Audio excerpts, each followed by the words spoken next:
be there through all the trouble. So job hunting or looking to transition into another career, or basically the whole process, ideally takes a lot of time, and you might find it very consuming. The good thing is that you need to look at the end goal on what you're trying to achieve. So when they say you need to get your dream job, it might also mean that you have to put in a lot of extra effort. The next thing we're going to look at lastly is what you should do after the interview. So when it comes to the types of interviews that we have, I'm going to tackle each one of them. And we have 6 types of interviews.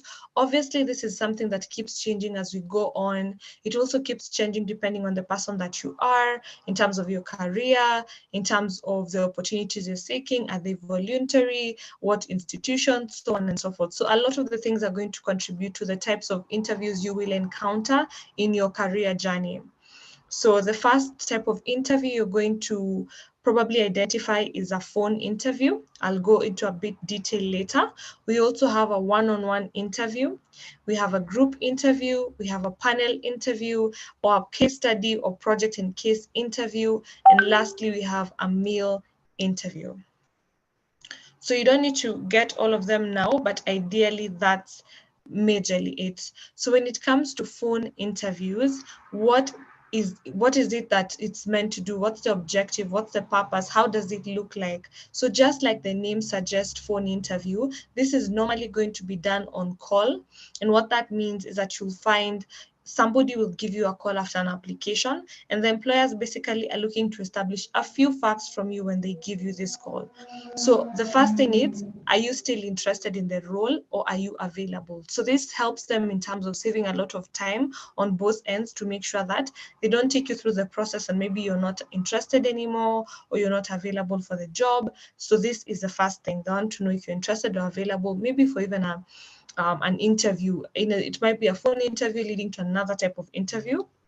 They also want to make sure that when they speak to you on call, you're reasonably intelligent and well-spoken. What this means basically is, when you take the phone call, how are you answering the phone? Are you saying things like or I don't know, any informal salutation that you're giving? That will show them that you're a person who probably they don't want to interact with their clients or their team. So it's always important in a phone interview, you still communicate as professionally as possible. For example, if someone is to give you a call, you're saying, "Hi, this is Paula Rogito you're speaking to. How may I assist you?" That's very different from someone who says hello and keeps quiet, though hello is not a bad answer. The other one is to identify your salary requirements. So it could be, again, this is something that will lead to whether or not you're being shortlisted or being called for another type of interview in the recruitment process. What this basically means is they'll ask you, we saw you applied, let's say, for example, for the position of accounting, what is your salary expectation? And based on your answer, then they can be able to know if they do want to continue with your candidacy. The other thing they want to do is to establish your basic qualifications for the job and clear up any questions that they might have from a resume. So what this means is maybe basically what this means is that they want to understand, maybe they saw in your CV you haven't updated something, or you've said that you're a registered member of a professional body, and they just want to understand, is this true? Have you renewed your license? So it could be a lot of things, but when you get this call, it's important that you clarify everything. The next thing they want to see is if you have anything to say that would disqualify you for the job. And why this is a bit of a paradox, because they should be able to give you a chance to be able to uplift yourself in terms of your candidacy, to be able to be ranked higher and make it past the shortlist stage. But you can imagine, for a job, maybe you've applied 100 people or 20 people or even 1,000 people. So this is a way for them to filter out who they do not want to meet. So it's very important you address them professionally, you make sure you're eloquent or well-spoken, you make sure that you're able to collect your thoughts. And if you're somewhere where it's super loud, you can just give them something like, right now I'm not in a position to talk. Can we talk in the next 20 minutes, or can I call you tomorrow same time to have this conversation? They will actually appreciate that. The other type of an interview is a one-on-one interview. So just like the name suggests, you might find in an email that's saying, we want to invite you for a one-on-one interview or a panel interview or a case interview. That's why it's important you know these types of interviews. A one-on-one basically means you're sitting across somebody. It could be a manager, it could be a HR representative, a recruiter, or even whoever you're going to report to directly, and they just want to sit down with you and be able to understand if they can work with you. So the first point here is they want to create a connection with you. This is very critical. They want to see if they can be able to build a sort of a friendship or rapport with you. So the easier it is for you to just get in a way that you're gelling with them, it's easy for them to see that they can actually have you in their team. They can see you being part of their members. So it's important that as much as, yes, you're just there to work, you also try to establish a sort of connection or friendliness or rapport with the team. So that's what they're going to test out when they call you in for a one-on-one interview. The next thing you're going to test is whether you have the existing organization culture. So culture could look like what's your dressing code, what's your lingo, how you talking. It could be how do you see things? Are you from the same perspectives? What are your values? And they're trying to see if that can marry with the organization well. So it's important in this particular section, you're very prepared for behavioral questions. Later on, we will tackle what does behavioral questions mean. But as much as in this type of one-on-one interview, they will not question a lot of your technical competency, it is still important that you are prepared in terms of addressing questions when it comes to your technical skills and so on. The other thing we have is group interview. So here for group interviews, basically the employer wants to just put you all in a group and see who can be able to be a leader. They can see how you're reacting to that type of a situation. It's not a very common one, but you can imagine in a situation where ideally maybe they're not even looking for one person in that room. Maybe they're looking for 4 people. So this is a nice way for them to be able to see if they cluster you up, how exactly are you reacting to it? Are you getting offended? Are you quickly to jump on your feet and get started? So they get to measure those things. The other thing when it comes to group interviews, usually it could be a situation where maybe you have applied, you're like 50 people, and as I said, they maybe just want 5. So they want to see who exactly is a leader there, how exactly are you coordinating the team, even when your team is disorganized, are you able to call them to order, or are you basically a team-spirited person? So there's a lot of things that could be tested in a group interview, so you need to be very careful in this particular situation. The bottom, or what I would always say, or what I always say to even my career coaching clients, that you need to be prepared for anything. They might tell you, come for an interview and you need to work the whole day, just to test if you can actually do the work. The other thing is now the panel interview. So a lot of people are very afraid of the panel interview. This is where you find that there's like 4 or 5 people, even 3 people who are now interviewing you for one role, and they all get to question you or ask you questions. So when it comes to panel interview, it's multiple staff members involved in the candidate selection process. This could mean the hiring manager, the head of the department, the HR manager, maybe there's a special dedication to the talent acquisition team, that's a recruitment team. So all of these people need to come there and be able to ask you the questions to verify if you would be the right fit for the team.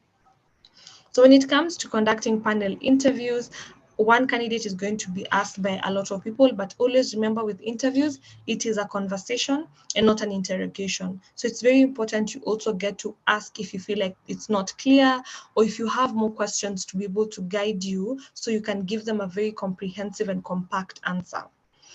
So a lot of people who do panel interviews, you find a very rigid structure, such as governmental, non-governmental. So anywhere that is not more startup-ish, is more of very bureaucratic environment, you will find they prefer panel interviews, because that is the official, or that is the formal process, and they have guidelines when it comes to recruitment. We now have the project or the case interview. They could call it a case study or a project case or a project interview. But the basic thing is that they're going to time you Majorly, they're going to time you and they're going to test you on your technical capabilities. This highly depends on the role that you're doing. It could be any profession, but at the same time, as I mentioned, this is something that depends on the application or the recruitment process that they're doing. So they want to see basically, are you someone who, if they give you a hard task and they tell you in 1 hour, finish this, will you give up and say it's hard? Will you try and submit it either way? Or will you actually accomplish it in record time, submit it, and even they can see that this is something that you would easily do. So there's a lot of things that they can be testing out here. My encouragement is always when you see this kind of a thing, just do it. Even if it feels like it's a waste of time, it feels like it's a lot, you're not very sure if you would make it because maybe the questions look hard, or you feel like, is it a school? Is it a test? Did I come to study or get a job? Just have an open mind and do the interview. So ideally with a project or case study interview, they just want to see how you're thinking. They want to see how prepared you are in terms of putting your thoughts together and being able to present that. Lastly, we have the meal interview. So when it comes to the meal interview, just as the name suggests, it could be lunch interview, dinner interview, or they could just call it coffee or basically meal interview. It depends on how they phrase it, but the general theme is that here there's going to be either in a local setting, in a restaurant setting, in a setup where there's going to be food involved, and they've called you in to be able to assess you from there. So this type of casual setting might put you off at first, or you might feel like it's not exactly something you would consider formal, but it's actually very common, especially the higher you go, you find they prefer somewhere where you can be able to be at ease, so they can really get to see who you are, especially if they're testing out for the culture fit, just to see if you can be able to fit in the organization. So here they'll ask you questions about you, about the job, about what your expectations are, but it's going to be over meal. They'll continue to probe you, ask you challenging questions just to understand how you're reacting, because then again, they've taken you out of what is meant to be a rigid place such as an office and brought you somewhere where it's a bit more casual, so you can be able to open up and feel free and express yourself. And that, as I mentioned, interviews are conversations, they're not interrogations. So you also want to be able to ask questions and engage the other person so that they also are at ease. So we've covered the different types of interviews. We have the phone interview, we have the one-on-one interview, we have a group interview, we have the panel interview, project or case, and lastly, the meal interviews. So we've mentioned earlier on what we're going to cover in the session is 1, the types of interviews, 2, the steps you should take when it comes to interview preparation. So as you can see here, they're going to be typically, it can be even up to 15 or 20 or 10, depending on the role again, and also depending on your senior level. Are you entry level, mid-level, C-suite level? What level are you when it comes to interview preparation? Nonetheless, the steps can be broken down into 5. Number 1, you need to dress appropriately. So what appropriate means is really dependent on the kind of organization you want to join. For example, when you did your research in the organization, what did you see they were wearing? Did you see like everyone was in suits, sharp suits, or did you see everyone was just in normal casual attire? Was it smart casual? Was it completely casual? What exactly did you see? So you need to dress appropriately for that particular organization. Different organizations, different cultures. The second thing is you need to arrive in good time. So normally when people hear good time, they think you need to get there at exactly that time, or you need to get there 1 hour, 2 hours earlier, but that's not usually the case. Best practice is 15 to 20 minutes earlier. This will allow them, because you can imagine this is an office setup, they're still continuing with their work as much as they're expecting you. It is just a meeting for them. It's an hour slotted aside to meet somebody who could potentially join their team. So you also need to remember that. So you just come a bit earlier so that if there's any issue on the road, if there's any issue with you getting access to the building, you have ample time to sort it out without looking unprepared. And you can imagine at this time you're very nervous, especially if you're unprepared. The third thing is your body language. So we're going to talk a bit about body language and how you can be able to use that to your advantage, what you should avoid and what you should do. The first thing is going to be, you need to expect the unexpected. So earlier on, when you're talking about the types of interviews, I mentioned that you need to have a very open mind. No matter how senior or junior you are, you need to have a very open mind in terms of interviews. You might come there and you're told, as I mentioned, you need to sit in the whole day. and we need to see how you're working. Or now that you're here, here's a project or case interview, or we've lumped you in groups. You need to do this project. So you need to always expect the unexpected questions, to interview types, basically a lot of things. The other thing is you need to ask questions. So when you do not ask questions, even for them, they wonder, are you interested? Why are you not asking questions? Is this something that you are maybe too shy? So it could raise a lot of questions, and you need to be very careful of that. So let's say now that we have the basic 5 covered, I'm going to break it down at a notch, rather I'm going to really dissect it to give you more context on what the steps in interview preparation will look like. So in case you have any question, I'm going to be checking the comment section as well as my phone, just so we can be able to be on the same page. Just 1 second. Okay, so when it comes to steps in interview preparation, the first thing is you need to research the company and your interviewers. So how do you do this? For example, you want to work in company A, and company A maybe is in the construction industry. You need to go normal internet, any browser, search the name of that company, look what they do, look at their values, look at what the About Us is, look at the team. You need to go on LinkedIn, and on LinkedIn you can even go ahead and search, for example, if you know you're going to be joining the accounting department, try and search, is there a head of accounts, is there a group accountant, is there a finance manager, and be able to actively know who's going to interview you. Normally, if it's a small company, or depending on the level of seniority your job is going to be on, you might find the director, the owner, or the CEO might be there. So it's also important to do a bit of research on them, understand their achievements, understand who you're going to meet. And maybe from there, you can be able to easily create a rapport, especially for one-on-one interviews. The other thing is you need to practice your answers to common interview questions. So why a lot of people usually feel dumbfounded or struck when it comes to interviews is that they're not prepared for any type of question. What you hear a lot of people rather speak about is, tell me about yourself. And that question really puts people's stomachs in knots, and they don't know exactly what to say. So knowing how to answer that simple question and knowing the framework that you should use when it comes to answer that type of question is really important. The next thing you need to do is to study the job description.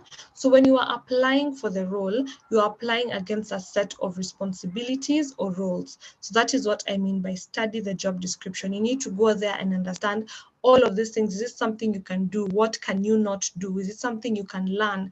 Is it something you can bring up in the interview and say, I would actually appreciate more support, or I would need support in this area because in my previous role, I've not had a chance to encounter it, this and this and this. So you need to really study the job description. This will also help you in the language or how you're going to fashion your answers, because it will give you more words, knowing what they want, what were the qualifications, what were the responsibilities, what was the overall description of this role, and so on. The next thing is going to be, you're going to answer question using the STAR method. That situation, task, action, results. Sorry for that. This one is situation, task, action, results, not analysis. So we're going to cover that is the framework that I was mentioning before. So what is the framework of how you should phrase your answers to the interview questions you will have? You also need to recruit a friend to practice answering questions. So why you should do this again is just to sort of have someone ask you, and they can give you feedback on how did you react? Did they feel you are confident? Did you give the right answer? It will also help you be able to understand where maybe you feel like you're not answering questions correctly. If you cannot get a friend either in the same industry or even a different industry, you can just do it in the mirror, but be very serious about it so you can be able to catch on the things that maybe you are not aware you are doing before. The other thing is you need to be prepared with examples of your work.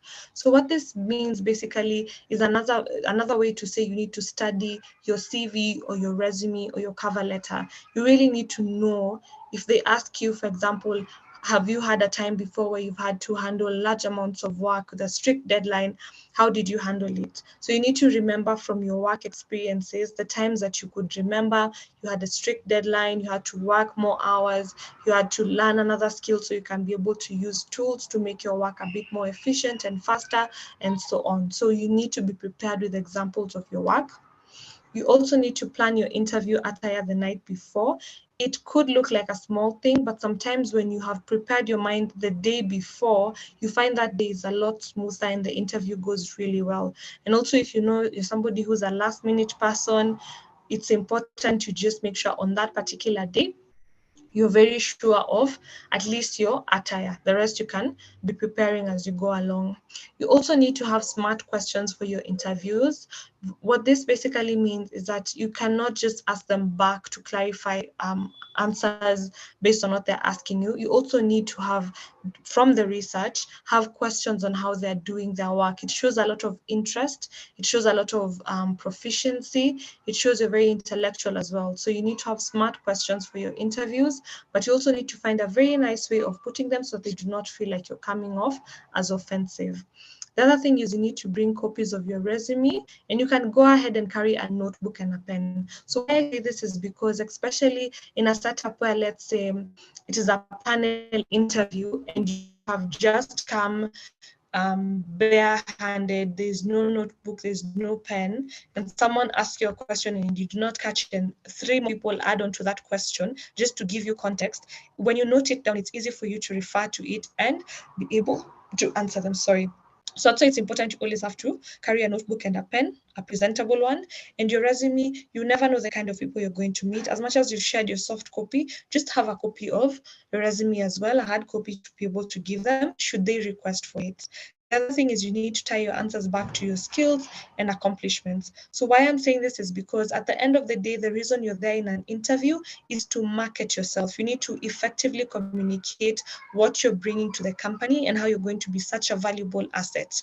So as much as you're saying, I can work under pressure, yes. So how exactly have you done this before? How have you accomplished this before so that they can be able to see? You're actually not just reciting answers you got from the internet. It's something that you've done before, or at least you can connect to the person that is sitting in front of them in the interview. So just to sort of give you again more context on the steps, when it comes to researching the company and your interviewers, check out their website, check out their social presence, check out their products and services, their clients, their target market, and also the kind of team or employees they have.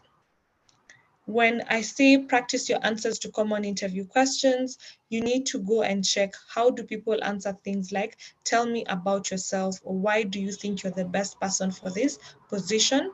You need to also make sure you understand the industry specific questions for that field. So as I've mentioned as an example, we have construction, we have software, we have logistics. All of those are very different, and you need to be able to adapt your language to the different types of industries and fields. Next thing, when it comes to studying the job description, understand all the aspects and qualifications of the job you're applying for. So when you say qualifications and aspects, is what is the responsibility and what is the qualification for that in terms of either technical knowledge, either technical competency, knowledge, or even in terms of soft skills that will help you be able to achieve this role. When you do that, it's very easy for you to answer any type of question, and even in answering tell me about yourself question. So any qualification that you feel will make you stand out, you also need to bring it up in the interview because you have studied the job description. So as I mentioned, we're going to use a framework called STAR: situation, task, action, results. Situation, task, action, results. And then you also can recruit a friend, or you can do this in person or on phone, record yourself and see how you're sounding. So that's basically it.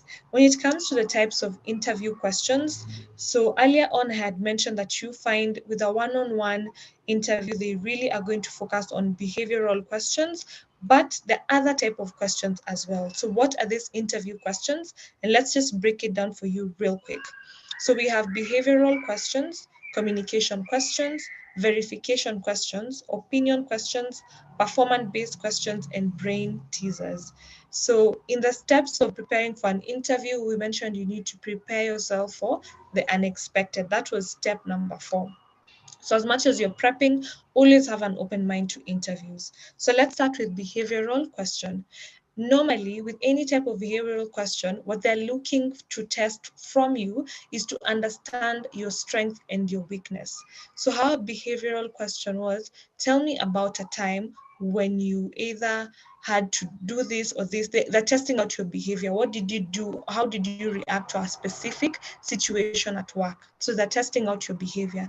They want to see what your strength and your weakness is. It's important that if you do have a weakness, you acknowledge it and you show them that this was my weakness and I was able to address it this way. Or I discovered this was my strength and this is how it came to benefit me in that particular situation. So I'm not saying be dishonest, but it's important you are able to catch on when it's a behavioral question and what it is they're trying to test.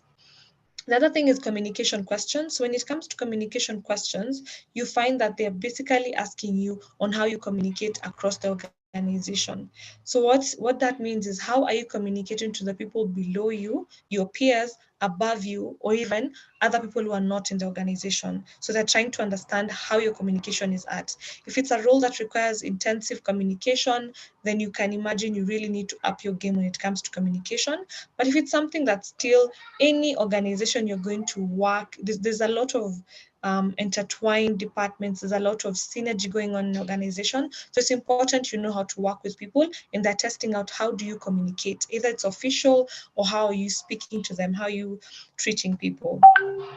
The other thing is verification questions. So the objective of verification questions is maybe they're looking at your application or they're looking at your resume and they just want to verify whatever you've put there is correct. So let's say, for example, you said you're applying for an accounting position and you're able to save the organization 1 million from something that was going on. So they'll verify how exactly did you do this, or how much did you save the organization, but based on what you've shared on your CV. So if you do not study your CV or your resume and you go there, you might find you're speaking from both sides of your mouth because you have not understood what you've put in the CV and what you're telling them. And that is a very big red flag, and probably it might cost you the job if you're not careful. So verification questions is to verify the information you have supplied, either in your application or in your CV. Opinion questions would look like they just want to get your opinion on how you're making decisions. For example, if you were to take road A, which is like this, and road B, which is like this, which one would you take and why? So you just want to understand, how do you think? What's your thought process? So it could be there is no wrong answer and they just want to see how you're thinking, or it could be there is a wrong answer. But either way, you should not be afraid of being able to clearly communicate why you got to that decision in terms of your opinion on something. The other thing is performance-based questions. So performance-based questions basically means you need to see the candidate's competency in their work, basically. So they're looking at, they'll ask you very technical questions in your industry. They'll try to understand what do you use to test for mistakes in your work. How do you basically do your work? Do you proofread? How exactly are you competent in your line of work? So that's performance-based questions. It varies according to the different roles out there. The other thing is a brain teaser. So the objective here is in seeing how the candidates arrive at the answer. So again, this could look like opinion questions where they ask you something like, if you were to have a superpower between having super smell and maybe being really fast, what would you choose and why? So they just want to see how you got to that particular. Or it could even be things that you hear a lot of people saying, Elon Musk hires according to this question, and it's a brain teaser, and you're just trying to understand how that applies to the role. It really is just to understand how you arrive at the answer and your thought process. So when it comes to common interview questions and how to answer them, we've already established there are different forms of interview questions: behavioral, communication, verification, opinion, performance-based, and brain teasers. So what do they look like now that you know the different types that there are? The first one is, could you tell me about yourself and describe your background in brief? So here, they don't want to hear a lot about, let's say, your affiliations. They don't want to hear a lot about maybe things that you would consider more social and less professional. What they want to hear from you is you need to talk about your academic training, the passion you have for the industry or the subject that they're working on. If they're working on green energy, why are you interested? You need to communicate, where did that start? What have you been doing until you got to where you are now and that you want to work with them? You also need to combine it with your work experience, just to show that you actually have the experience or why you are a great person for that particular job. So you talk about your academic training, what schools did you go to, how did you arrive at the subject that you did, what did you enjoy about them, how did you arrive at loving the subject or whatever you're doing, how does that combine with your work experience, and how does that make you a great fit for the job. Then the other question is, how did you hear about this position? So this basically is just to understand, where exactly are you normally at? Were you on a social platform? Were you actively seeking? Or it could be just a normal question the interviewer wants to understand so they can know how exactly they can approach the questions from then on. So a nice answer to this would be, I learned about this, the position through LinkedIn, as I've been following your company's page for a while now. This shows you have a lot of interests. I'm really passionate about the work you're doing in X, Y, and Z areas. So I was excited to apply when I saw you guys were positioning for this role. The required skills match well with the skills that I have, and it seems like a great opportunity for me to contribute to your mission, as well as a great next move for my career. So as much as you're trying to show that you're very passionate and you want to be part of the organization, always tie it back to what exactly is your motivation in joining them. So if it's good for your career, they will most likely believe you than when you say you just want to work with them. Why do you want to work with them? You understand? The other type of common interview question would be, what type of work environment do you prefer? So the goal is to share your work ethic and how that matches the organization. It's important that you do the research on the company. If you remember, the first step that we're looking earlier on in terms of steps in interview preparation was research about the organization. So with that, once you've done your research, it's easy for you to be able to answer them. So if they ask you what type of work environment is, they're trying to test, have you seen the kind of work environment that we're on? So you can say, for example, I like fast-paced work environments because they make me feel like I'm always learning and growing, if this is something you like. But I really thrive well when I'm collaborating with team members and helping people reach a collective goal as opposed to competing. So if it's a competitive environment and you say this, you're out. But if it's a collaborative environment, if you say this, that's good. In this company, I worked in this, which matches your company culture and it suits me well. So always tie back to, why have you done this before? And does it also align with the kind of person that you are? The other thing is, what are your salary expectations? So every position is budgeted and they want to ensure your expectations are consistent with what the budget is moving forward. So you can say something like, based on my skills and experience and on the current industry rates, I'm looking at a salary of around, and you give your figure. A lot of people say don't do this because it limits you, but it depends on if you're comfortable saying it. And if you are, honestly, just go ahead and say it. So this is a nice way to answer that salary expectations question. So positioning yourself for career. Now is when you can take the questions. If you have any questions for me, I'll take them as we move on to the next session. I'm just going to check if there's any questions on the group as well.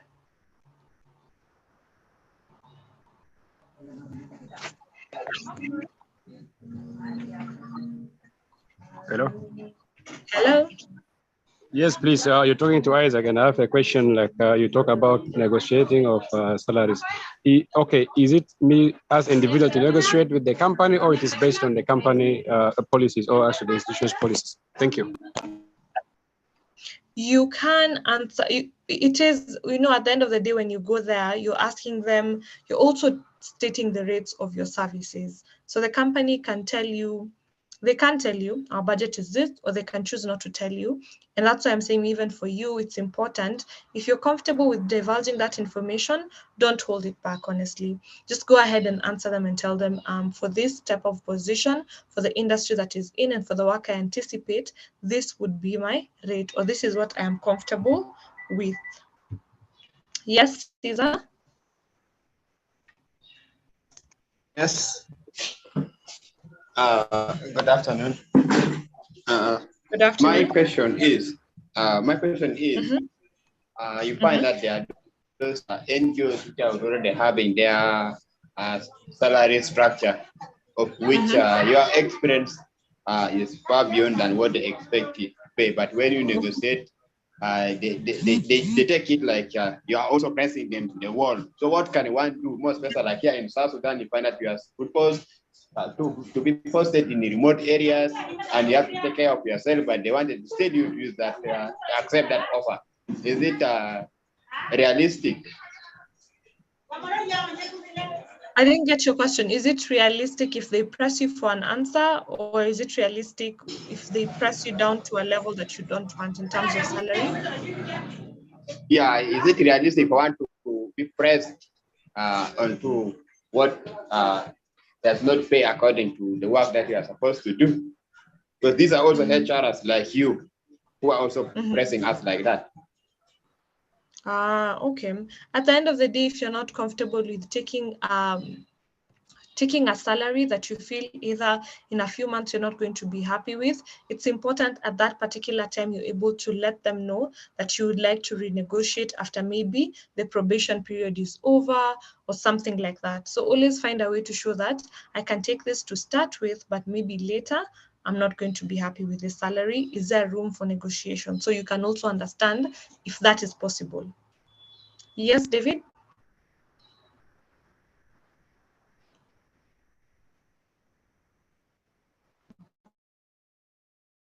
David, you...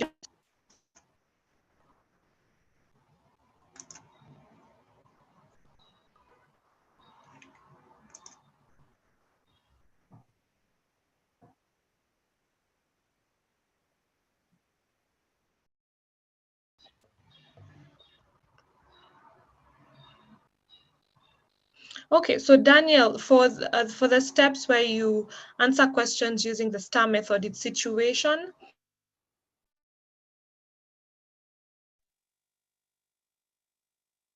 task, action, results. I can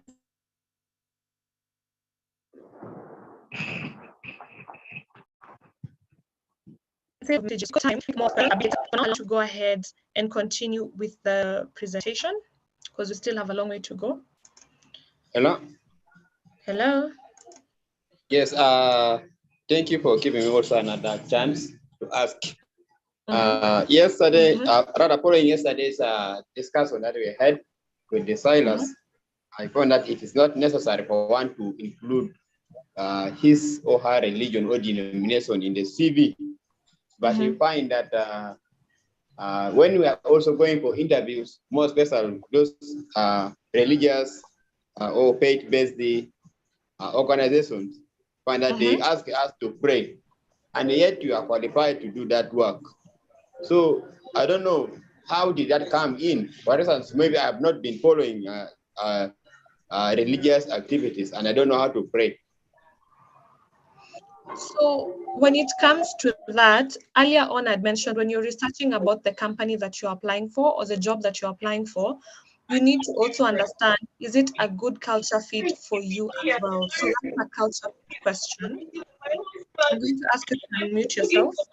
Sorry, to mute yourself. Please, I have children waiting for me. Please let me go first. Please, I beg you.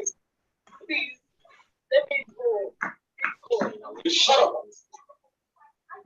If you like, you can speak to heaven. Hello? All right? I think what I should do now is go ahead and mute yourself. Hello, Paula. Hello. Yeah, it's me, Isaac, back again. Thank you for the opportunity. There was something you talked about the types of interview questions, and one of it is like communication interview. I mean, a communication questions. I mean, can you just give a kind of an example of how maybe they would be asking like the tricky, because like just a sample of it. Thank you. For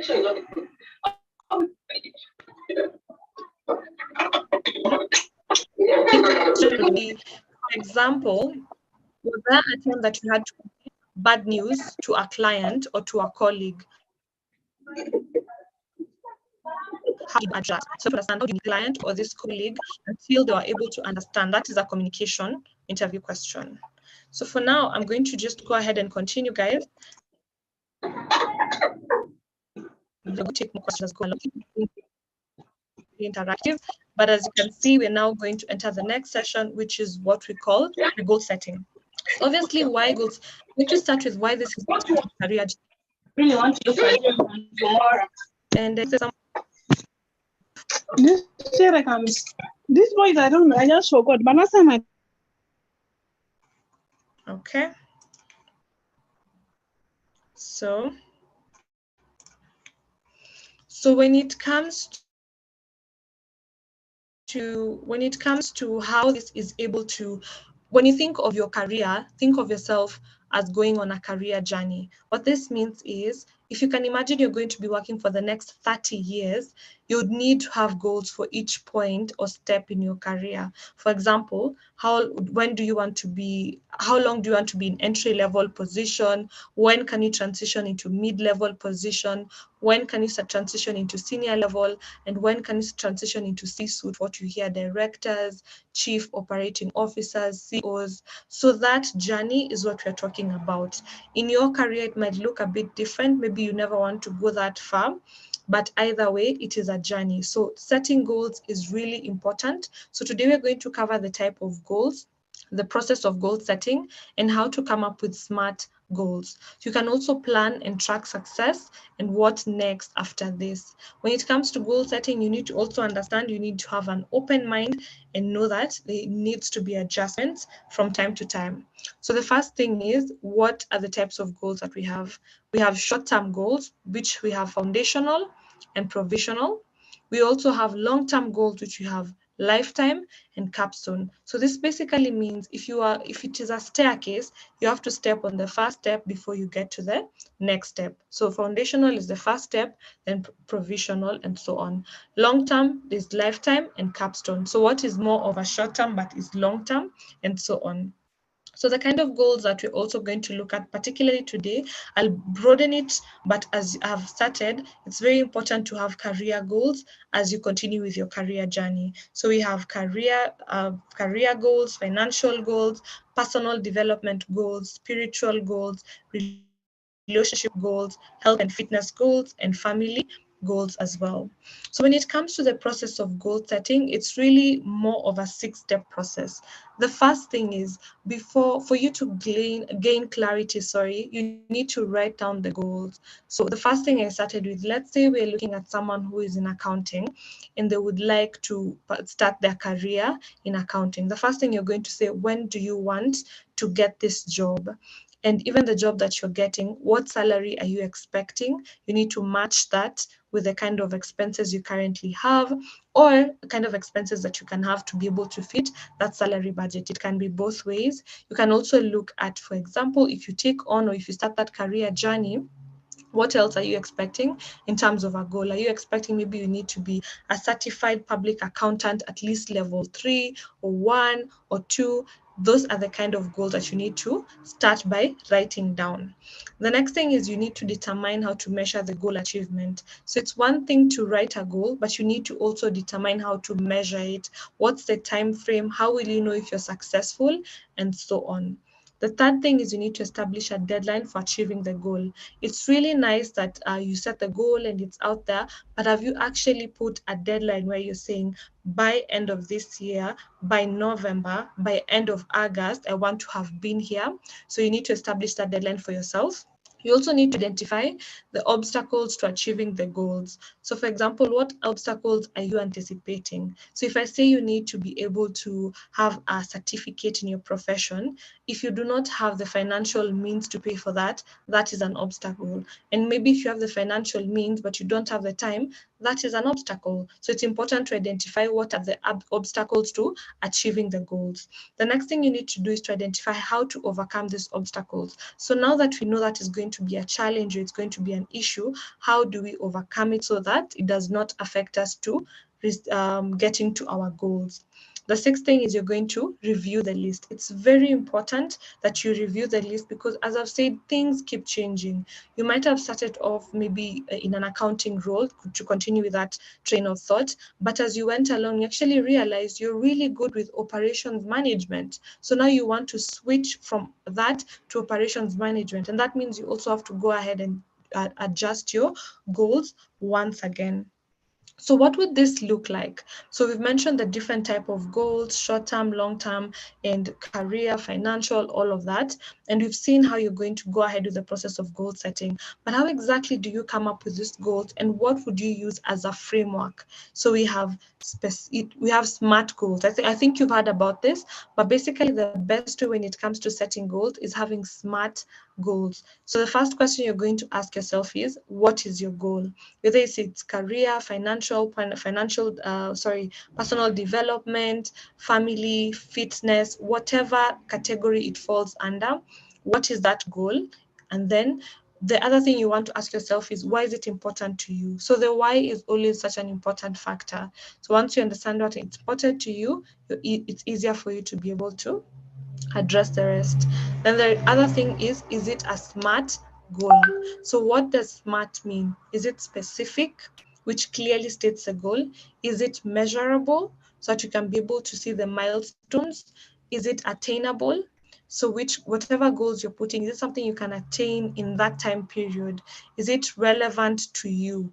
So for example, if it's a career goal, is it relevant to your career? For example, if you decided to start going to the gym. So that may not fall in the category of a career, that falls in the category of fitness. So it also has to be relevant. And is it time-based? Have you actually set a deadline to make sure that you complete this goal, or actually at least get it started? Because sometimes you might set a goal and you think you know, but you discover you are being a bit too ambitious, or you achieve it too fast, meaning you can aim higher next time. So the other thing is, what possible obstacles do you anticipate? Once you understand the obstacles you're going to anticipate, an example I gave is, for example, if it's a degree, or if it's a certification, if it's a membership program that requires a bit of financial resources and maybe you don't have that, then that will be an obstacle. And how do you exactly anticipate to go about it? Then what action items do you need to accomplish to make this goal a success? So once you understand the kind of items that you need to accomplish to make this goal a success, the better for you. The other thing is, what are the dates and who is the owner of this task? So once you've set the timelines and you've identified who should be the owner of this, it's easier for you to be able to move on. So when I say who is the owner of this task, for example, if it is a career goal and you need to get a recommendation letter, then that is not a task that you're the one who's going to do. What you can do is make sure that you do a really good job, so then you can ask your manager, the HR, or the director of the company to be able to write a recommendation letter for you, either if it's for school or just to keep in your records when you leave that organization. That is why that who is the owner of this task is very important. So that's, in a nutshell, that is basically it. So thank you so much for being such a participative audience. I'm going to take any questions you have on the goal setting process. So please go ahead and ask me any questions you have on the goal setting at the moment.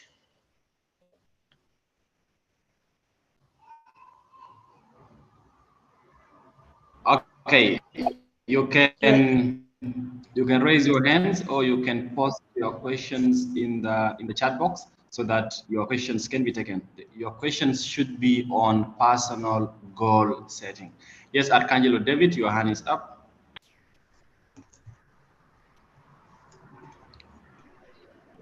Arcangelo David, you can ask your question, please.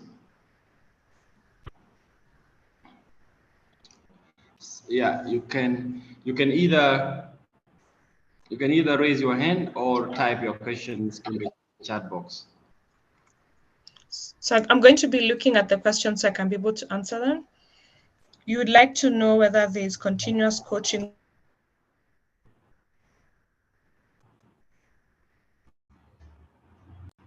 mentorship. Yes, we do a lot of career coaching as consulting. So if this is something you're interested in, we can be able to liaise with Bida to see how we can be able to help you with this. So the answer to your question is yes.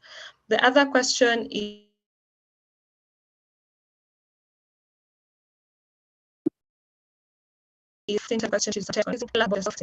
skills acquired. It's very important you address your academic training, your work experience, what makes you most ideal for the role. In that, tell me about your question. It's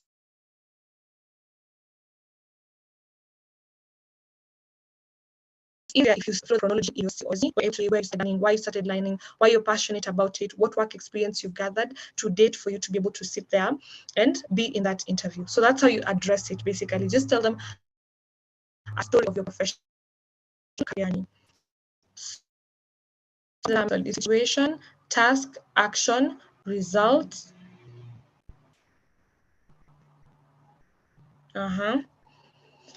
So I can see social and attendance and be able to click there so you can be able to register your attendance. And then, can dreams be turned into a goal? Yes, they can break down. That's why you see there's term goals and the goals. So it's easier for you to know how to break it down. That's something we also cover in our career coaching services. So David, I think I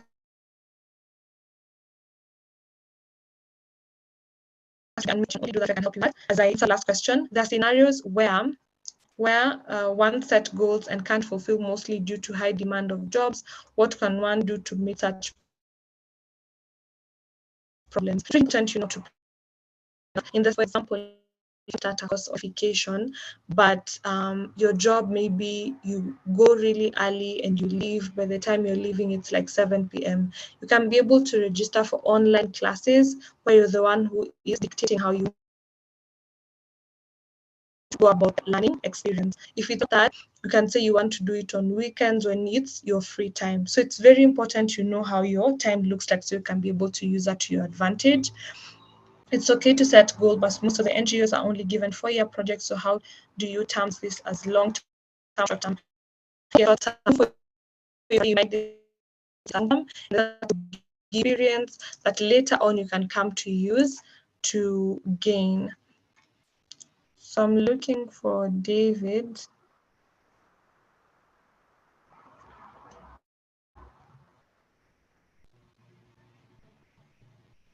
Is there anybody else with a question?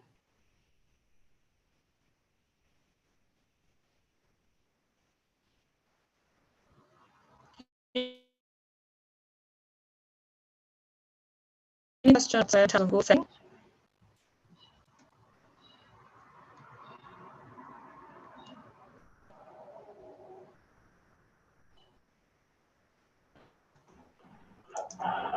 Yes, your hand is up. Can you ask your question? Yes. My question is, you talked earlier about setting a specific time frame, for example, for the goal. Are you getting me? Mm-hmm. Yes, Sorry, I didn't get you.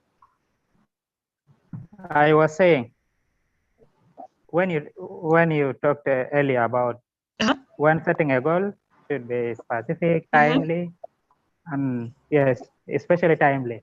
For example,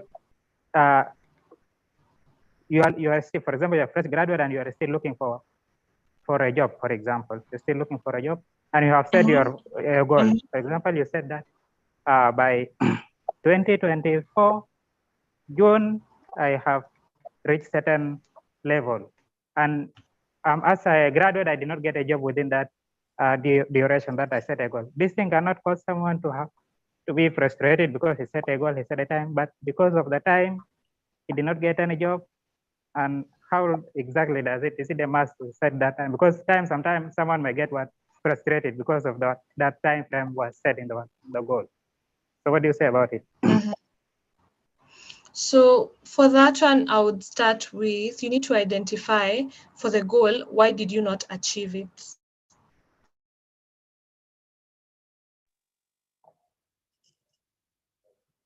At the end of the day, you need to understand the root cause. One, and the root cause, how to apply for jobs. Is it because when you're applying, there's something you are doing and it was not exactly coming to fruition in terms of whatever you've set out for yourself?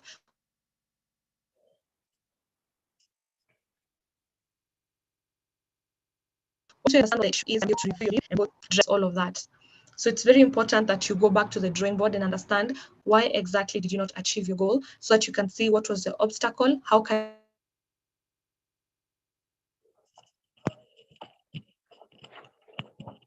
you because obstacles, it doesn't happen. I have Anna.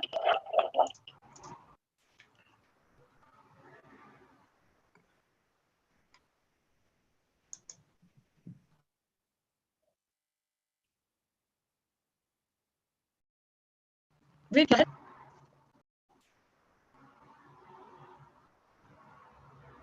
Hello. I hope you can hear me. David, do you ask a question?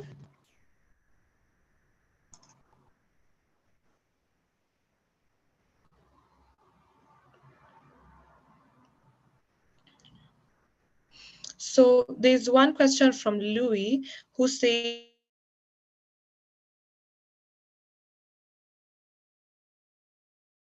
determine how to measure goal achievement. Because if you do not know what success looks like, it's very difficult for you to know when you have gotten there. For example, if success to you looks like getting a job and you that is the amount of money that you've not even identified, you get this salary and this position on this time, then that is how I know I'm successful. Then you will never know if you have achieved your success. So measuring success comes from understanding how do you know when you're there, so you can be able to go forward and so on. I hope I've answered your question.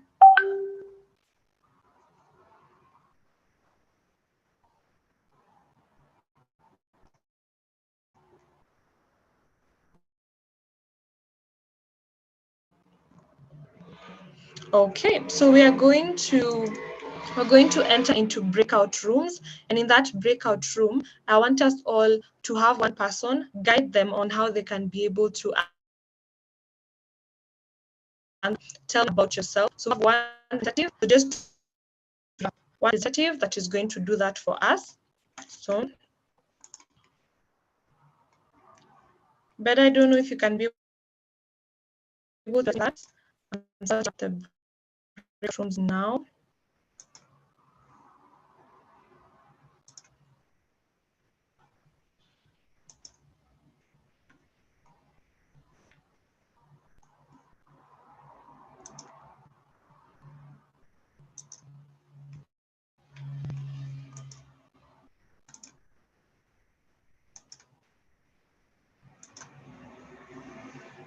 So you want to go to the breakout room, and in those breakout rooms, we're going to have people being able to guide one person and how they will answer. Tell me about yourself in an interview. Tell me about yourself in an interview. We're going to do it for 10 minutes. Tell me about yourself.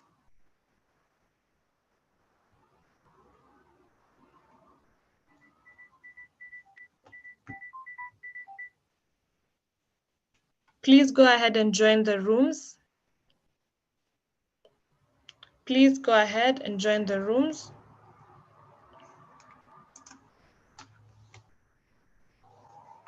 Hello.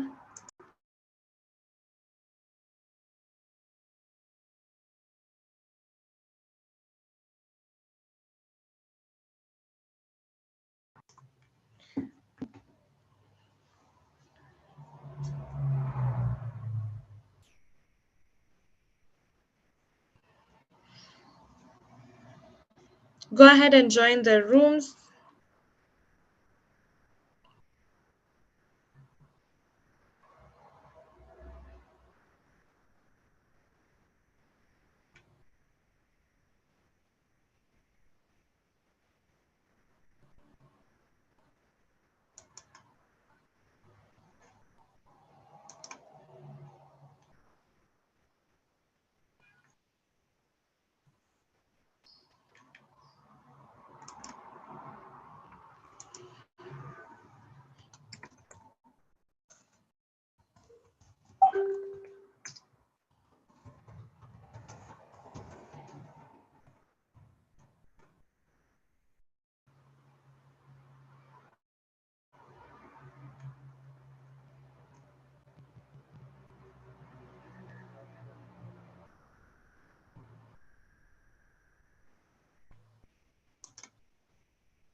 Hey guys, please join your rooms.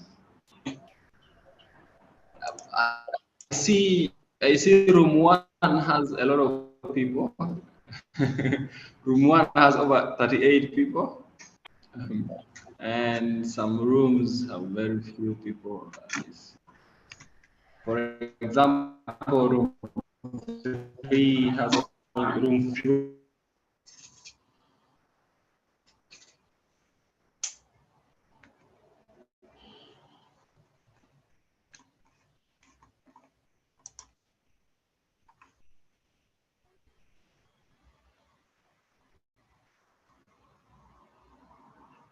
So we're going to give you guys 5 more minutes.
Okay, so do we have a volunteer, anyone who would like to tell us what they have discussed in their group?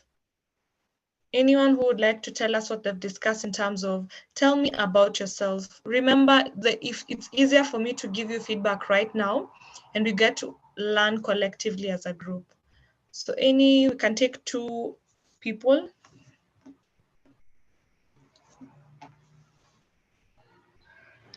Yes, Moro. Moro, you can. Yes, Bidan Rogito, good afternoon. Good afternoon. Yes, I was placed in group 1, and though we discussed something, but there was a lot of interruption in my group, and I basically I was the one who went on to say about myself, in fact, and I was able to say about where my recent academic level, my experience, and why I'm interested in any area that is related to my qualification and experience, and that was what basically I talked about. Okay, so from your answer, maybe you could give us how exactly you addressed this so I can be able to give you feedback. Yeah, I think that is wonderful. I introduced myself as an undergraduate, the qualification of undergraduate in the field of animal production, and I'm capable in handling anything to do with agriculture. And in the recent, currently, and over the 5 years, I've been fully engaged in implementing food security related projects. So I'm well off with the programming in that area, and any opportunity that comes from that area, I'm able to do it. That is the summary of what I said. Thank you. Very nice. I did not hear about your academic training, but in terms of more, you need to give it more detail. You know, tell me about yourself usually takes about 2 minutes. So when you're answering it, that's a really good first try. When you're answering it, you want to really give someone a career life story so they can see who you are, who is Moses, and why do we need him on our team. So that's a really good first start. Thank you, Moses. Anyone else wants to give it a try? Yes, there was James Ball. James Ball, are you still there? Yes. James Ball? Yeah, yeah. Thank you for the chance. Actually, we were being placed in group 1. I was actually in group 1. And the background was a bit noisy because some people were unmuted. So, and then I saw one of the co-hosts called Emmanuel Caraba. So I actually told him to control the group, so that one person can talk at a time, so that if the time is will be enough for us, then we will introduce ourselves instead of one person introducing himself and the other person is talking down there. So it was the recent person here was the one that introduced himself, and then we dive back to the main group that we are currently.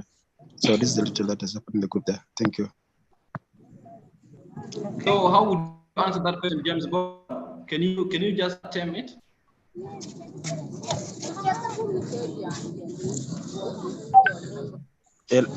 Hello, I'm not getting you.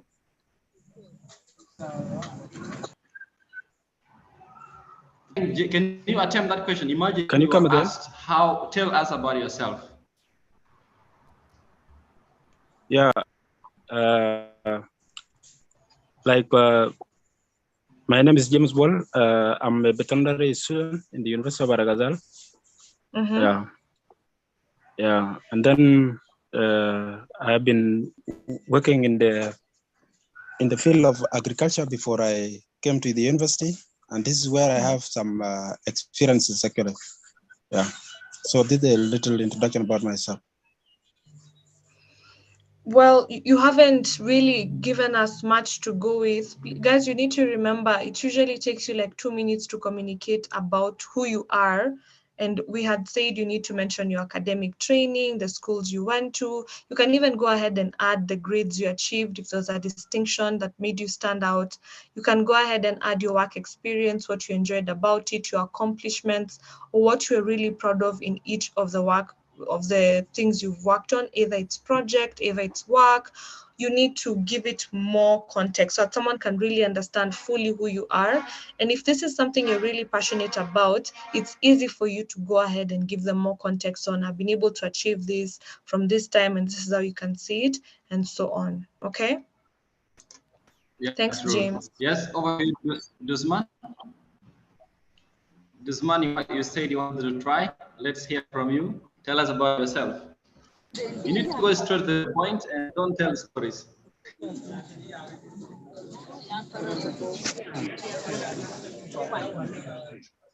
It's noisy. Yes, hello. Yes. Yes, a very good afternoon. This is Florence. Hello, Florence. Yes, I want to just talk about brief things, tell about yourself. So let me tell, I am this man, Florence Wani. Over the first year, I've been engaged in high school. I studied diploma in accounting and finance, and I went for various courses at my capacity level. I worked for 4 years as an accountant and admin officer, and I'm passionate to do administrative work and financial work looking forward to continue building and evolving my career in this area, skills in greater while serving your esteemed established office.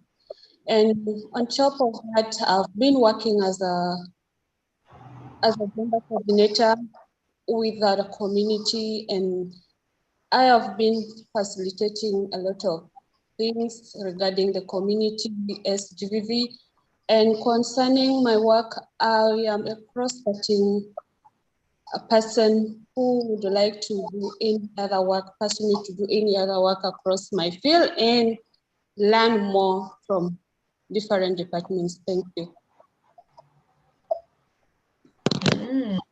That's really good. Thank you for that. So ideally, that's how you should answer it, because you can imagine this is someone that has never met you before. They saw maybe your resume, they saw your cover letter, they saw your email, or maybe they've not even seen your application, but they have been asked to come and meet you for an interview to see if you would be the right person for this role. So it's very important you try as much as possible to help the mom to understand who are you actually bringing on board or to the team. Really good. Thank you. One more person? Yes. Johanna Stephen, you can go, please. Yes. Johanna. Okay, thank you for the opportunity. I'm Johanna Stephen Mayom, a graduate from Wow Health Science Institute with diploma in clinical medicine and public health. Okay. I have worked as an intern clinical officer in Wow Teaching Hospital for full 1 year. I'm also a holder of a diploma in computer and secretarial practice from Don Bosco VTC Wow.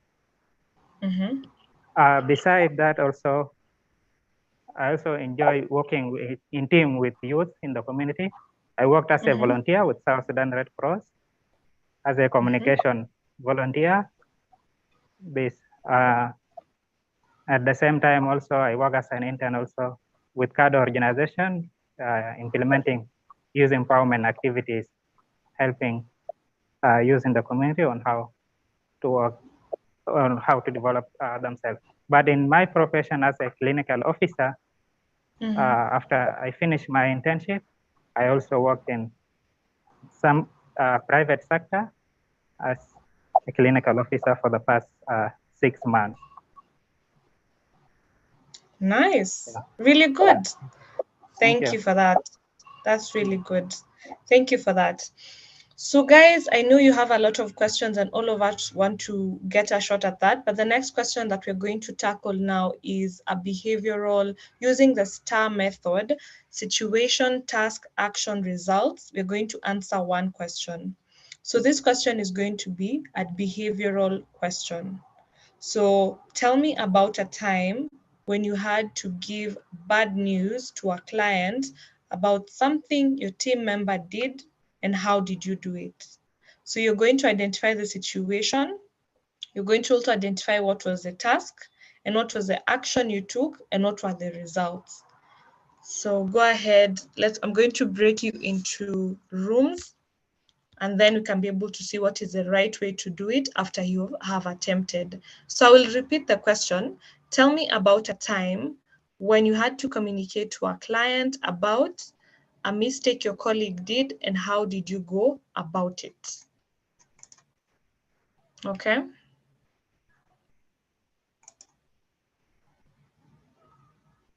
Okay.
I'm just trying to type the question again. The question is, tell me about a time when you had to communicate bad news to a client about a mistake your colleague did, and how did you do it, Yeah. right? Yes, yes. Okay, okay.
Okay, guys. Room, I hope you had very nice discussions on your end. So we look forward to getting the feedback of your discussions. So please don't worry about sharing what you came out from your group. Don't, like I said, like it is always emphasized, there's no wrong and right answer. So every answer is okay. You can just tell us the outcome of your discussions, and then we move forward with some few recommendations. And yeah, Yes. so that is Yes. entirely the purpose of it. Yes, over to you, Paul. Thank you, Bida. So now that we've discussed how you're going to, because we have not yet looked at how you're going to use STAR, I want to hear the first person who's going to tell us how they've used it with the question we shared. Then we can look at what is the right way to do it. Any volunteers? I'm ready. Bida, don't mute me. I want to contribute. Yes, please go ahead. Okay, Yeka, you can go. Boro, let me present then you add. Okay. Sorry? In our group, we don't know which group. In our group, we don't know which group you have mentioned or given to us. We have identified the mistake is one person being assigned to mobilize a participant to come for a training, and they have missed one very important participant. So in a such, yes, and then what they have to do is in attendance when it comes through, you have not seen it, and then immediately pick a phone call. First, he start by apologizing. I'm sorry that I am not able to indicate in your invitation the day and the venue of the training. So, but with that regards, we expect you to come and join us in such a hotel. The training have started, but we are sorry for that convenience. So you are welcome. I mean, we still expect you to come and participate.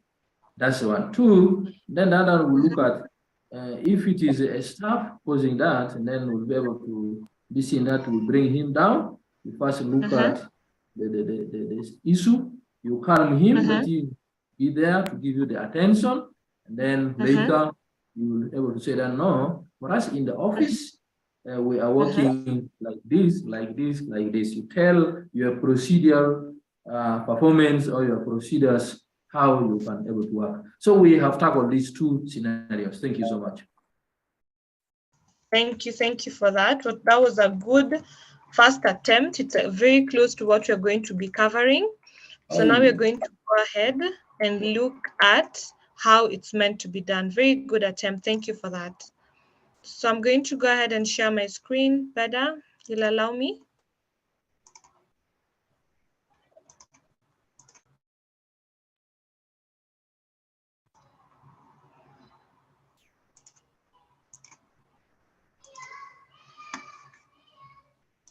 Hi there, my name is Rick.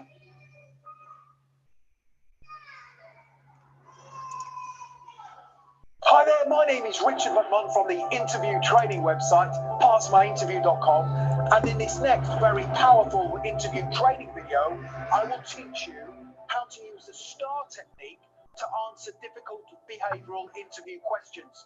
So, during your job interview, you will be asked a series of challenging situational and behavioral interview questions that assess your suitability for the role you have applied for. So if you want to pass your job, make sure you stay tuned because I will help you be the standout candidate. And just very quickly, if you are new to the channel, please make sure you hit that subscribe button because then I can help you pass every job interview you ever attend. And please also give the video a like because that motivates me to create more content for you. Thank you very much. Let's jump straight into the presentation. To help you pass your job interview, I will cover the following 3 things during this tutorial. Number 1, I will explain what the STAR technique is and how you can use it to answer difficult behavioral interview questions. Number 2, I will then give you a list of behavioral interview questions that are likely going to come up during your job interview. And then number 3, I will give you several example top scoring answers to those interview questions that use the STAR technique to help you be the standout candidate. So to begin with, what is the STAR technique and how can you use it to answer difficult behavioral interview questions? Well, the STAR technique stands for situation, task, action, and result. Now, the STAR technique is a method used to answer interview questions that require you to provide evidence of a situation you have previously been in. So, for example, if the interviewer says to you, tell me about a time when you worked as part of a team, you would use the STAR technique to answer the question correctly. So in your answer to this interview question, you would, number one, start off and tell the interviewer the situation you were in. Number two, you would then briefly outline the task that needed doing. Number three, you would then give in-depth details about the action you took to complete the task. And then number four, you would finish off and tell the interviewer the results following your actions. Now, very soon, I will give you some example answers to behavioral interview questions where I strongly recommend you use a STAR technique to structure your response. However, first of all, let me explain the different types of behavioral interview questions you are likely going to encounter during your job interview. Question number one, tell me about a time when you had to solve a difficult problem. Question number two, tell me about a time when you had a conflict with a coworker. Question number three, tell me about a time when you had to work under pressure. Question number four, tell me about a time when you delivered excellent customer service. Question number five, tell me about a time when you disagreed with your boss. Wow, that really is a difficult interview question to answer. And question number six, tell me about a time when you made a mistake. So you can see that all of those behavioral interview questions require you to give details of a specific situation you have previously been in.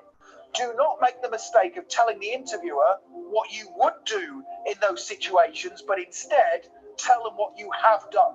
Let me now give you some example answers to difficult behavioral interview questions that utilize the STAR technique. Tell me about a time when you provided excellent customer service. Here we go. In a previous role, I was dealing with an elderly customer on the telephone who was struggling to place an order online. It was my task to reassure the customer, explain the products we had available, and talk her through the purchasing process. Now, company policy meant I had just 2 minutes to deal with each customer. However, because of the nature of this situation, I needed to take longer to provide excellent customer service. I started out by asking the customer several questions to establish her needs. I then explained the products we had available that I felt would be suitable and the different pricing options for each one. Finally, I walked the customer through the online ordering process and I reassured her every step of the way. Now, although the call took 7 minutes in total to complete, the customer felt reassured and they returned to the company time and time again in the future. The next behavioral interview question that I recommend you use a STAR technique for is, tell me about a time when you had a conflict with a coworker. Now, this question comes up all the time during job interviews. Make sure you prepare an answer to it. Here's my example response. I was working as part of a team in a previous role with a co-worker who had a very different style of working to myself. He was a very slow and methodical worker, whereas I am a very fast and diligent worker. Early on during the project, our work styles clashed, which resulted in progress being hindered. I felt it was my responsibility to speak to him to try and reach a compromise for the sake of the project. I sat down with my co-worker and I explained how I felt our different work styles were causing an issue. I asked him what he felt I could do to help the project progress better. He explained that he needed to take his time with some tasks because he was very methodical. I listened to what he had to say before coming up with a plan that we could both work with. I suggested that I should focus on time-sensitive tasks, to which there were several, and he could concentrate on more technical matters that needed in-depth analysis and a methodical approach. My co-worker agreed to my suggested plan. Now, by analysing the conflict and by using a compromise-based approach to dealing with it, we were able to ensure the project was still finished on time and to the right standard. The next behavioural interview question is, tell me about a time when you had to overcome a difficult problem. Here's my example answer that utilises the STAR technique. Here we go. I was working on a time-sensitive project with 5 other people when 2 of the team members all of a sudden went off sick. This meant we were short-staffed for the remainder of the project, so we needed to find a way to overcome this difficult challenge. We sat down as a team and tried to come up with a new plan of action. I came up with an idea whereby we would all commit an extra hour each every evening after work. This would give us an extra 4 hours each week on the project. I also suggested that we should outsource some technical tasks to contractors online. This would, again, save us time and guarantee the project would be finished on time. Now, we all agreed to this plan, and after we had all committed to the extra hours, the project was still completed to specification and on time. Now, the next 2 behavioural interview questions, which again I recommend you use the STAR technique to answer, usually catch people out. Now, the first question is, tell me about a time when you had a disagreement with your boss. Now, most people say, I've never disagreed with my boss, but that is not the best way to answer the question. Let me give you an example answer, a brilliant example answer that uses a STAR technique of situation, task, action, and result. Tell me about a time when you had a disagreement with your boss. Here we go. In my last role, an irate customer was asking for a refund. I asked my boss permission to give the customer a refund, but he refused. It was my job to explain to my boss why I disagreed with his decision. I explained to him that the customer had been very time-consuming to deal with, and despite my best efforts to provide excellent service, they were threatening to leave a negative review online if we did not refund their payment. I explained that the negative review could have a negative impact on the business financially, and I felt the cost of the refund was worth it. After I explained my feelings, my boss agreed to refund the customer, which I felt was the best solution for the business. And this next behavioural interview question is another really difficult one to answer correctly. But again, I recommend you use the STAR technique to structure your answer. Now, the question is, tell me about a time when you made a mistake. Now, most people respond with, I've never made a mistake, I'm a perfectionist. But that is not the best way to answer this interview question. Let me now give you my example response that uses the STAR technique. Tell me about a time when you made a mistake. Here we go. When I first started my last job, my manager gave me an important time-sensitive task to complete. Now, it was my responsibility to make sure the task was completed on time as per his instructions. Now, unfortunately, in my hastiness to do a good job, I did not listen to the brief fully, and I ended up missing out a part of the task. Now, as soon as I realized I had made the mistake, I informed my manager, I apologized, and I quickly put things right. Now, although I had made a foolish mistake, I learned a lot from the situation, and I made sure moving forward, I took thorough notes of all instructions I was given. So there's a thorough tutorial on how to use a STAR technique when answering difficult behavioral interview questions. Now, if you want to download all of these answers and more brilliant responses that use the STAR technique, make sure you click that link right now in the top right-hand corner of the video. Head through to my website, passmyinterview.com, and you can download my full. From that, we can all see how we are meant to use the STAR technique. So as I've mentioned, that video was just to give you a very clear example of how you can be able to use the STAR technique. That means you identify a situation, you identify the task that needed to be done, what was the action that was taken now that you've identified the task, and what were the results. Given it is a behavioral question, or given whatever type of question type it was, if you remember, there are different objectives. For example, we said when it comes to behavioral, they're looking out for your strengths and weaknesses. When it comes to communication, they're looking out to see how do you communicate. When it comes to performance-based, they're looking at your technical competency.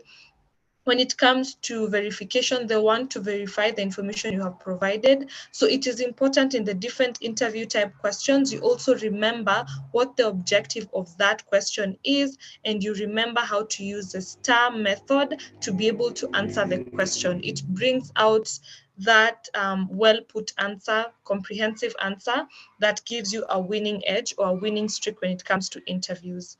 Do we have any questions there before we watch one more video on goal setting?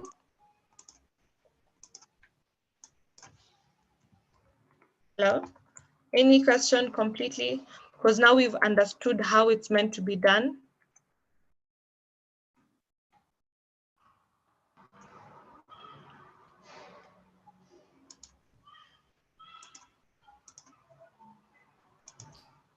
There is no hand up, so I guess you can.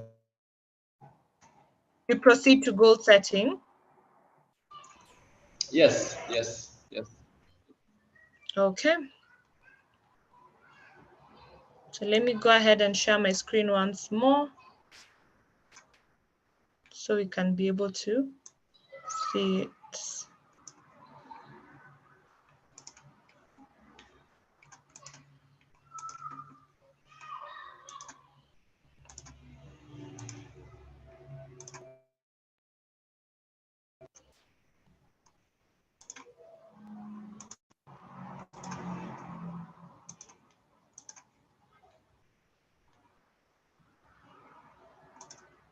When it comes to chasing our dreams, the only way I know to track our progress is to create milestones.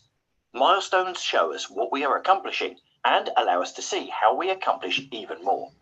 If you have stopped to read any of the statistics or articles on goal setting before, you will have read two things. One, people without goals are not as successful as they hope to be.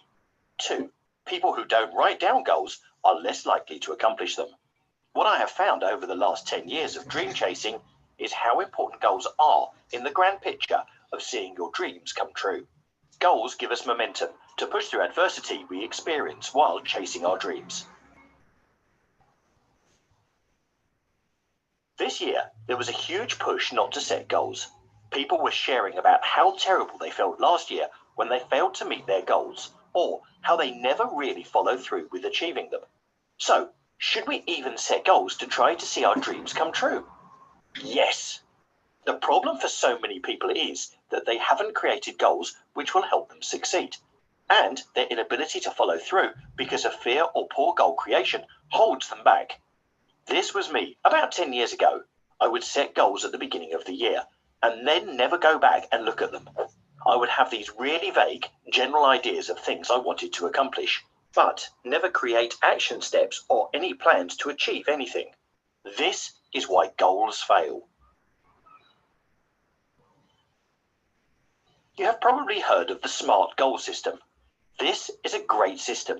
In fact, when I finally got tired of never accomplishing my goals, I learnt about it and started to see some of my goals achieved. And then I learnt about the ER in goal setting. Let's start putting some goals together using the SMARTer system. Specific. Sounds pretty simple, right? Just write something down that is specific. The question is, how specific do I need to be? The answer, the more specific you are, the easier it will be to quantify your results along the way. For example, if you want to lose weight, to be more specific, how much weight do you want to lose? Better yet, what weight would you like to be at the end of pursuing your goal? A specific goal says this: I will weigh 200 pounds. We want to quantify our goals. To make a goal measurable, we need to be able to see progress over time. Say your goal is to write a novel. How do we make it measurable? You will need to make it very specific and measurable by going into more detail which you can track. A specific goal for writing a novel is, I will complete writing a 50,000 word novel. Every goal should be actionable in terms of getting somewhere. However, when writing goals, we are talking about writing it as an action. A goal is actionable when it is immediately clear what action needs to be taken to accomplish it. A simple way to make items actionable is to begin them with a verb. So, try this. I will read 24 books. The R in the equation is relevant or relatable. Is your goal relevant or relatable to your life? When you are setting goals, this is a pragmatic look at what you want to do. When you set a goal, you need to think about your current situation. Some people will tell you to make a 10 times goal. Create a goal that is nearly impossible to force you to stretch yourself. While I think this is good, it's not for the first timer or for someone struggling at their goals. You need to create goals you can accomplish at your stage in life. Are you a father of 3 small children who works 2 jobs? You may not be able to work out 3 hours a day if you want to reach 3% body fat. Try this. I will decrease my percentage body fat by 10%. My start percent is X. Every goal needs a deadline. Why? So you are forced to take action in a certain time frame. Simply saying you will do something isn't good enough. You need to say when you will complete it. This way, you will need to map your path to success. Otherwise, you will always have the goal, but never have the urgency to accomplish it. Going back to the novel example, I will write a 50,000-word novel by December the 31st. Evaluate. This is where the rubber meets the road when it comes to your goals. We need to regularly evaluate our progress. When I ask people how often they looked at their goals, they say a few times over the year. This is why people fail at their goals. I evaluate my goals every month, and every week I read them. This helps me to remember what I am trying to do and make sure I take action every week. If there is anything you do differently about your goals, this needs to be it. Reward. Every goal and milestone needs a reward. We love getting something for a job well done. And when we are working towards our dreams, these little earned items help us to celebrate our milestones and be ready for the next step. Here is an example of a reward for paying off debt. Pay off debt by December the 31st. Buy one thing for $100 you would never buy for yourself. You may have really struggled with goals before, and if you're like me, you might have even failed all of the goals you set yourself in a year. But this doesn't have to be true of you anymore. You can't go back and change the beginning, but you can start where you are and change the ending. C.S. Lewis. I love this quote because it reminds me how the goals we set for ourselves now, no matter our age or station in life, will help us change our story in the end. They will help us chase our dreams and see them come true.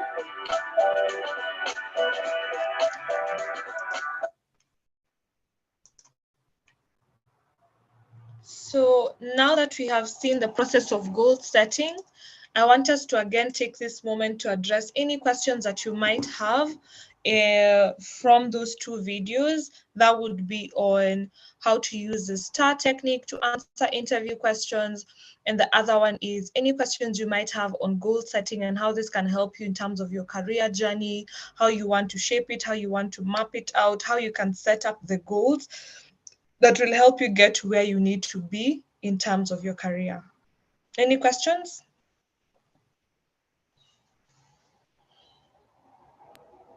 Yes, Poland. Mm-hmm. In an interview, how will one be able to manage his emotions?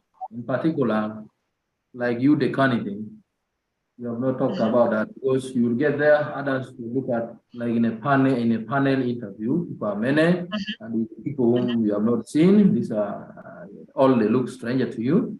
Then how will you really control your greed and even settle because you find that some scenario others ending up panicking. What is behind that one can able to manage? The first rule of the thumb is to remember that you are just meeting with normal human beings, and you need to remember this is going to be a conversation. So make sure you take water before you get into the room. Go ahead and breathe in and out. When you're talking, you need to remember not to panic, because when you get in that sense of panic, even if somebody asks you in a wrong way, you'll find that you are very defensive.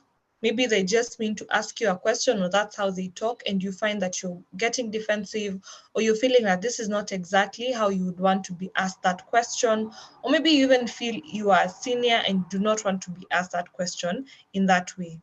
So just remember, these are normal human beings. Just because they're in the interview panel, it just gives them the privilege to be able to see if you're the right fit for this role.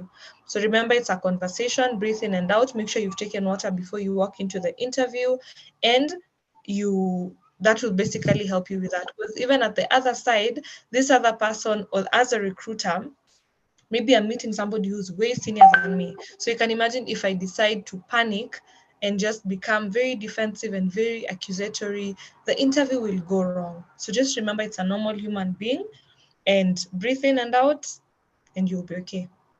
I hope I've answered your question.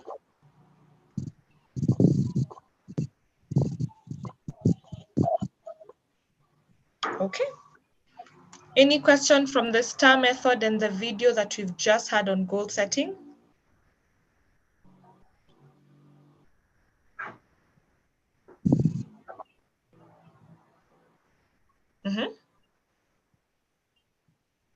I see, Daniel, you've raised your hand.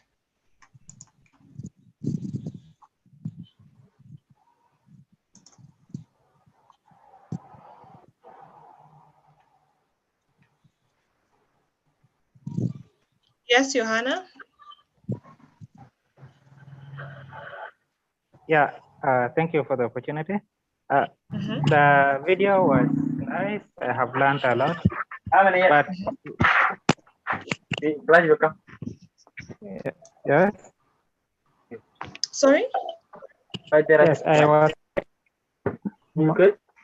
talking to me or someone else is there. I think we lost Are you we for a bit together? there. No, please go ahead and repeat. Yes, I was saying, yeah, the video was nice.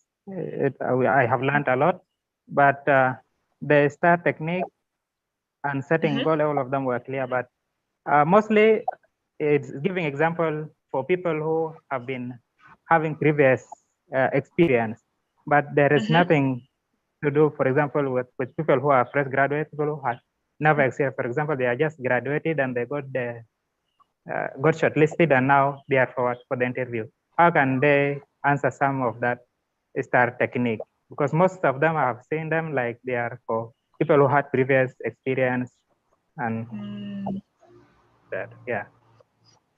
That's a very good question. So when somebody is applying for an intern role, they don't expect you to have a lot of experience in terms of work, but they expect you to draw some experiences from maybe some activities you've done. You've had the opportunity to be in clubs, you've had the opportunity to be in a class where maybe you've organized something, you've been in social setups such as maybe religious setups, so you've been able to organize something, or even family setup, or even whatever you said in your hobby, maybe you like tree planting, so maybe there's something that you have contributed to that, or even the clubs as I've mentioned. So it's important that you draw from what you feel that question is asking about. If the question is asking you, was there a time that you felt disappointed by someone and how did you handle this, you can talk about a time that maybe you were disappointed in, you had a group discussion and some members did not pull their weight and therefore you got a lower score, but you came to realize the next time that maybe you should plan the group a bit better by having them in a WhatsApp group, putting the timelines and making sure everyone understands their tasks, and later on you were able to basically understand how to manage your group and get better grades. So there are very many ways that you can get examples, and even the ones that are interviewing you, they understand the level of in terms of your career level, they will understand. If you're an intern, they don't expect a lot of work experience. But if you're somebody who has had like 7 years work experience, they expect you to really draw from that to be able to show them that you actually understand how things work and you can maneuver the landscape. Yeah? Thank you. Thank you. Welcome. Thank you so much for being such an interactive crowd. I've really, really enjoyed this. Your questions were very well thought out. You are very interested to learn more, which I love. And as we've mentioned before, We are EDAS Consulting, so if you need career coaching, if you need CV writing, cover letter writing, interview preparation, or again, career coaching services, you can be able to find us. Our website is edasconsulting.co.ke, and also I'm sure Bida will give you those details in the group a bit later. Daryl, Patrick, I've seen you've raised your hand. I've asked you to just go ahead. Thank you very much, Paula, for your precise, clear training. Mine is not actually a question, but a compliment to you and the team at EDAS. Then also to my fellow participants. Easy training is very important. Some people like taking it lightly, but looking at our situation currently, certain thing needs you to be very proactive. Like the question that one of my colleagues have asked about the STAR techniques, it is always sometimes important to have your coach also. You can have a coach within who can be person to guide you on how to prepare for those interviews. Sometimes for sure interviews you can go and you can get taken off by pressure. Always prepare ahead of time. And then there was a question about salary expectation. Always it is important to carry out research about the NGO, because sometimes it doesn't look really nice when you keep quiet. It is good. You cannot tell the exact, but you can give a range. And that one can be important when you have at least a clue on how much that salary or how much that entity is paying. The information will always be there. When you approach in a very nice way, people will be there to give you or guide you. They cannot give you the exact, of course, salary is secret, but at least there could be a range. And then depending on your position, the person that you're applying to, of course, it is categorized according to from the ED up to the lowest position. Of course, the salaries cannot be. And then you also know you can be a person to value yourself. You know that for me, I'm really worth this. Because when you also become and mention something which is too small, then they will say, this one is really, really, really. You should be a person that I have this qualification and I am an asset and they have to receive this kind of amount, or at least this. You must negotiate. Negotiation is not a crime, because when you're communicating, you are selling yourself and you're telling them that you are actually the right person in this right place. And one of the motivating things for you to do your work perfectly is the salary. So do not fear, negotiate and communicate. Somebody say you go to an NGO and then they tell you to pray. Once you start applying for the job, you start researching about that entity. What do they do? What are their core values? If it means praying, if it means quoting a verse somewhere, you have to. Because the end result is you need the job. You need the job. You're not the only person. If they tell you to pray, you cannot die of prayers. You prepare. Tell them what you are able to do. If you cannot pray completely, at least you can say, let us share the grace. Yeah? So, my brothers and sisters, the job task yesterday, Brother Sellers said it clearly that when you're applying, you know that the chances that you will be employed is 1 out of 300, maybe a 300 applicant, or even 1 out of 600. So when you compute that into percentage, you realize that it's 0.000 point something. And then finally, the goal setting. Of course, sometimes you can say that at this period, I want to get something. You end up not getting. You have to be flexible. Be flexible, adjust yourself according to the situation you are in, and then things move on. Otherwise, Paula and the team, thank you very much. I really enjoyed. Yesterday, I couldn't say a word. I was in a very noisy environment, so I was, even if I was to say something, it wasn't going to be heard by the members. But today, at least I'm at home, and I had a very nice time. Otherwise, we'll have time to interact. There's something on LinkedIn that I feel I need to, but I will get on you on one-on-one. Otherwise, have a blessed evening. Thank you, Patrick. From Patrick, I have also one supplement. The world these days, Poland is so much dynamic, and we really urge you and we urge Bida, if this training could be at least in quarterly basis, that I will catch up with with these situations that the youth and people who are graduates, they can able to help themselves. And I've taken your contacts, and actually I'm going to sit and mobilize some other people, and then we will share with Vida if we can able to facilitate that group of people online. It's a pleasure. I actually missed the training yesterday. I was from Jani, from Morobu back to Yei, and we had a series of stopping checkpoints, which it delays me. Actually, I was eager that I need also to be attending, but I will also plead to be there to catch up with the yesterday session so that I will be with the same baton. And you don't disappear completely, you'll be with us in the forum so that we also learn from you. We're really eager to have it. I also share this because I am also one of the person who is on market searching so that I will be able to then what is better. So that I will be able to. Otherwise, thank you so much. For me, I'm happy, I enjoy, but Silas and I mean Patrick and Vida, let us really look at these people who disrupt the sessions should be taken care of, or else they are removed, because these are very, very important things, and this able to help us to go more. Thank you.